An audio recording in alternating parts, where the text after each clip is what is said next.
हुई साथ रावलपिंडी। तहरीक इंसाफ के मुनहरिफ राजा सगीर अहमद नून लीग के टिकट पर जिमनी मार्के में। मध्य मुकाबिल तहरीक इंसाफ के टिकट पर लेफ्टिनेंट कर्नल रिटायर्ड शब्बीर आवान। बाजी कौन मारेगा, मुकाबला कौन हारेगा। 2018 के इलेक्शन में राजा सगीर अहमद ने 44,286 वोट हासिल करके कामयाबी समेटी। कर्नल रिटायर्ड शब्बीर आवान ने 2011 में तहरीक इंसाफ में शमूलियत इख्तियार की। 2008 में पीपल्स पार्टी के टिकट पर PP2 से पहली बार रुकने पंजाब असेंबली बने।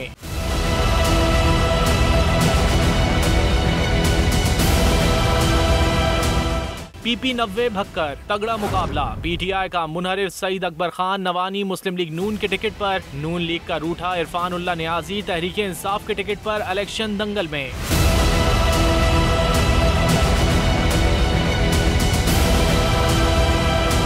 इरफान उल्ला खान नियाजी गुज़िश्ता इंतखाब में मुस्लिम लीग नून के टिकट पर 44,915 वोट लेकर दूसरे नंबर पर रहे। आज़ाद हैसियत से 2018 का इलेक्शन जीतने वाले सईद अकबर नवानी 7 बार मेंबर पंजाब असेंबली रह चुके हैं। पंजाब में मुनहरिफीन का चलन किसकी सियासी चाल कामयाब बनाएगा, फैसला 17 जुलाई के बैलेट खुलने पर होगा।